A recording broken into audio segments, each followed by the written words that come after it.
Good morning students. How are you? आप लोग कैसे हो? घर पे अच्छे ढंग से होंगे, दिए गए होमवर्क को कर रहे होंगे। आज हम लोग इतिहास के अंतर्गत पाठ 7 मौर्यकालीन भारत के बारे में अध्ययन करेंगे। इसके अंतर्गत यूनानी ग्रीक सम्राट सिकंदर का आक्रमण और मौर्य साम्राज्य के बारे में अध्ययन करेंगे। ईसा पूर्व 6वीं शताब्दी में ईरान के साइरस नामक राजा को विशाल साम्राज्य स्थापित किया था। यह साम्राज्य पश्चिमोत्तर भारत से लेकर रोम तक, अफ्रीका के इजिप्ट तक फैला हुआ था। ईसा के पूर्व 518 के लगभग टार्सियस नामक ईरान के सम्राट ने भारत के पश्चिमोत्तर का प्रदेश और पंजाब तक का कुछ क्षेत्र जीत लिया। टारियुस ने इस प्रदेश के कुछ सैनिकों को अपनी सेना में भर्ती करवाया था।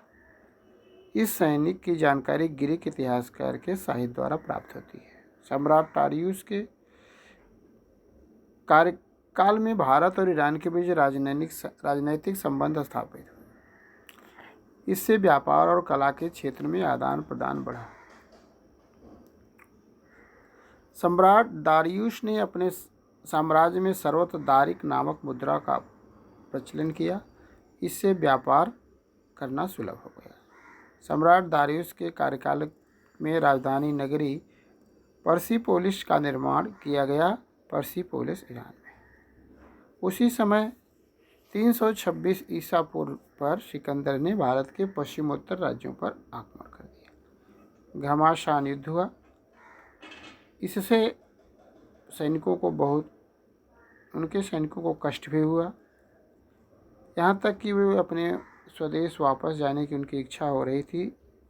सिकंदर के विरुद्ध विद्रोह भी किया, लेकिन सिकंदर को पीछे हटना मंजूर नहीं था। वह भारत पर आक्रमण करता रहा, आगे बढ़ता रहा।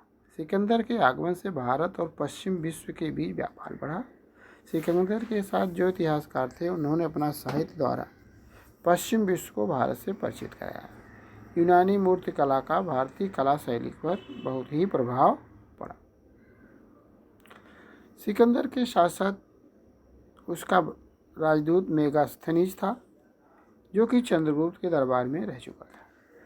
उसके इंडिका के ग्रंथ में लिखा, यह तत्कालीन लेखक मौर्यकालीन भारत का अध्ययन करने की दृष्टि महत्वपूर्ण साधन है। गुजरात में जूनागढ़ के समीप चंद्रगुप्त मौर्य ने सुदर्शन नामक बांध का निर्माण करवाया था और इसका उल्लेख इस शिलालेख में मिलता है। आप जानते हैं कि चंद्रगुप्त मौर्य ने मौर्य साम्राज्य की स्थापना की।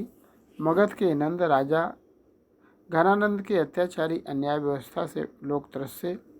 चंद्रगुप्त ने 325 ईसा पूर्व में मगध पर आक्रमण करके उसे अपने अधिकार में कर लिया।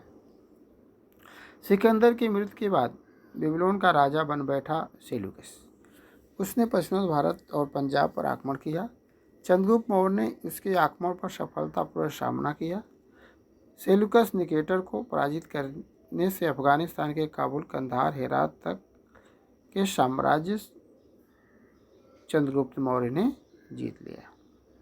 इस तरह चंद्रगुप्त मौर्य ने अपने राज्य का प्रचार और प्रसार किया। बच्चों, इस पाठ को चंद्रगुप्त मौर्य सिकंदर के आक्रमण के बारे में पढ़ो। इसे छोटे छोटे प्रश्न बना करके उसे उत्तर लिख करके व्हाट्सएप पर भेज दो। Thank you very much.